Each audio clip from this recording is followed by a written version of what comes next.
G'day YouTube, Warbles on a lot here. Those of you who've been paying attention to my channel will no doubt be aware that only yesterday I uploaded a video which showed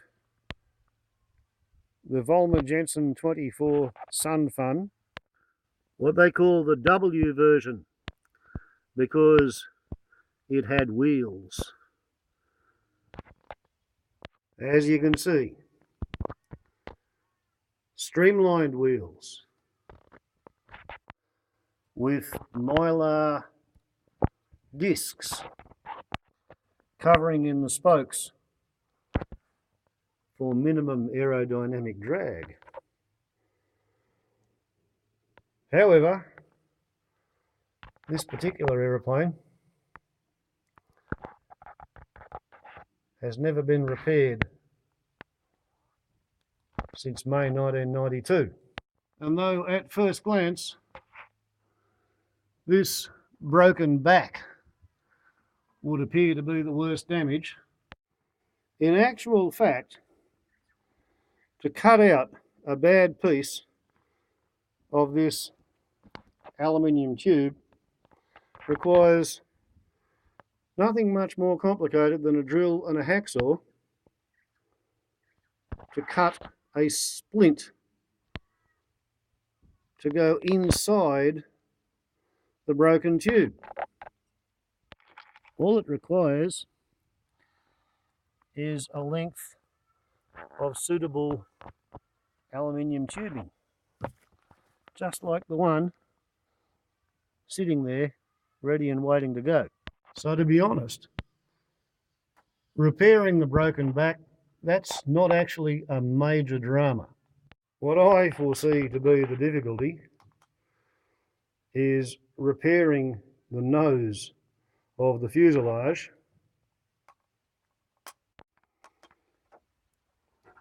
which the fence post pretty effectively destroyed. Now, this was a piece of, oopsie, it really wants to fall over. It's a piece of pop rivetry, which I cobbled together using a piece of old road sign as the instrument panel,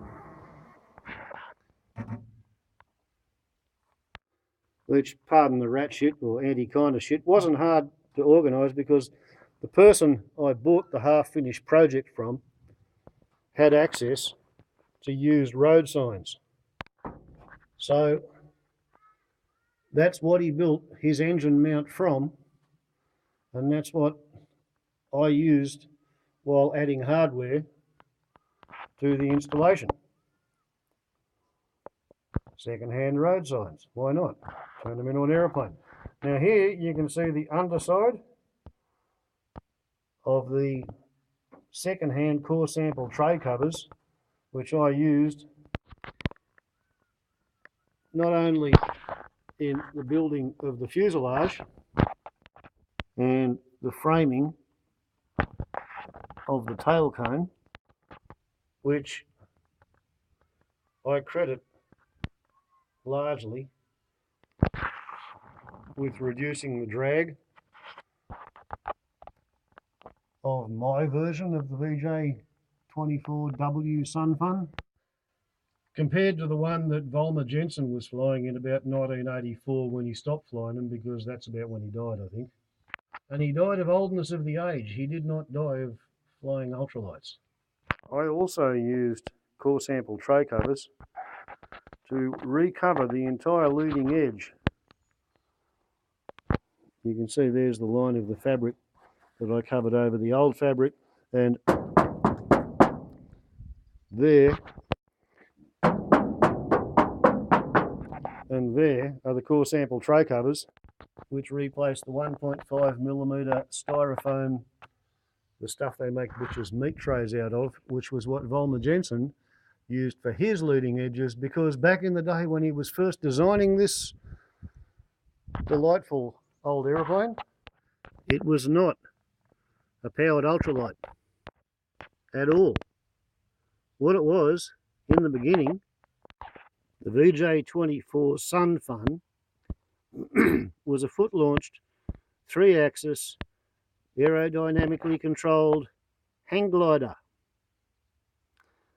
designed and built by Volmer Jensen in the 1970s because he found Rogallo hang glider kites to be personally offensive. So when they had a best glide angle of 4:1, he put this out there, glide angle of 9:1. And then, as he was getting older, to preclude the need for jumping off hills, he added a 10 horsepower McCulloch chainsaw motor in the hang cage, mounted to a board above and behind his head with the tiny little 36-inch or 32-inch propeller operating inside that array of struts. And it meant that he didn't have to climb hills and jump off them. He was able to take off from the flatland under the hill and go up and go slope soaring. However, the safety-conscious British wouldn't allow him to fly in the United Kingdom because they were concerned that if a pilot made a mess of the landing while the engine was running, their body would fold up inside the hang cage and they'd chop themselves in half at around about pelvis level. So Volmer Jensen's final version was the VJ-24w with a 15 horsepower Yamaha engine. Whereas the one I did the test flying on had a 22 horsepower PUL 425 JPX 22 horsepower, as I said, French engine. Therefore, the tiny weeny little propeller. But it flew and I had fun in my core sample tray covers, flying in formation with pop rivets. On the rare occasions when I flew in formation with another aircraft with a photographer, that is what it looked like from my blind spot. On final approach, touching down, and you can see my left hand, armpit open to the breeze, up there hanging onto the throttle, which also shows up in this shot as I was taxiing in.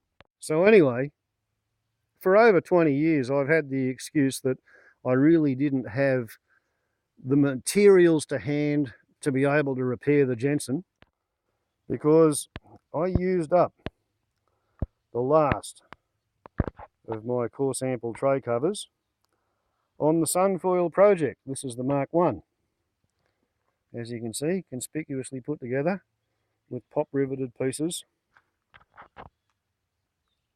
of core sample tray covers. And whereas the top surface, everything looks pretty symmetrical because I used all the best pieces and the biggest pieces of sheet aluminium that I had available, the underside is a kind of a dog's breakfast. And the same goes with the Sunfoil Mark III, where I didn't actually have two pieces long enough to run up the side of the panel, and I had to put a join in. As you can see, at the front end of both sides, there's a join. And you're going to have to take my word for it, but the underside is an even worse dog's breakfast than the underside of the Mark 1. If we have a look at what remains of my stockpile of aluminium bits and pieces, you can see that there's clearly not nearly enough for any amount of pop rivetry to cobble that all back together again, even though the wing leading edges are perfectly undamaged. This garden ornament, 8 blades for a water pumping wind turbine, has been my largest remaining stockpile of sheet aluminium. And I have occasionally thought about chopping this up in order to try and resurrect this into some sort of a reasonable facsimile of a resurrected version of this. However, going to be kind of difficult to convert core sample tray covers that have been used for wind turbine rotor blades into an ultralight. And so I find it passing humorous, slightly bemusing, that 24 hours after I upload a video showing myself in a brand new flying jacket with a brand new big fancy pilot's watch, sitting beside me broken aeroplane and mentioning how I don't have any current plans to fix the thing, even though I've got the tube to fix its broken fuselage. I went to the dump today, to Deepwater, first time for months. And while I was there, a bloke came up to the dump attendant and he said, "Where do you want me to dump some sheet aluminium?" And don't you ever let a chance go by, oh Lord, don't you ever let a chance go by. So here we have pretty much entirely sufficient of a quantity of sheet aluminium, saucepan grade, for a determined old hillbilly pop riveteer to be able to reconstruct perhaps a flying Jensen, although this time I won't be using a French engine, and I probably am not going to use the Rotax either, because I think it might be a silly idea to be putting a 35 horsepower Rotax 377 onto an airframe which was originally designed as a foot launched, aerodynamically controlled hang glider. It's not particularly robust, if you know what I mean. So if by the synchronicity I am going to allow myself to be seduced into trying to fix the old beast, just because the universe has chosen to give me the materials with which to do the job, and it's pretty tempting, I've got to say. I think I'm going to use Volmer Jensen's idea of a 15 horsepower Yamaha with a 2.5 to 1 reduction drive. And I guess probably might be pretty good fun to carve a propeller from quarter cut, milled, chain sawn, air dried, wind fallen,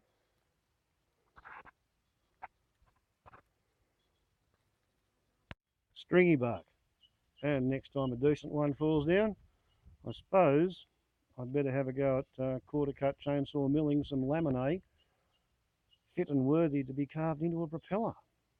Because now, as well as the fuselage tubing with which to splint the broken back, now I have the sheet aluminium to rebuild a new nose for the fuselage pod. So I'm starting to think that failure to try might be considered a bit of a case of looking a gift horse in the mouth. Who knows? I'll have to think about it. Warbles on a lot of YouTube. Ciao. And isn't synchronicity just such a terrible, terrible, terrible temptation for a man who was born with a Biggles fetish? Warbles on a lot to YouTube. Second time. Ciao.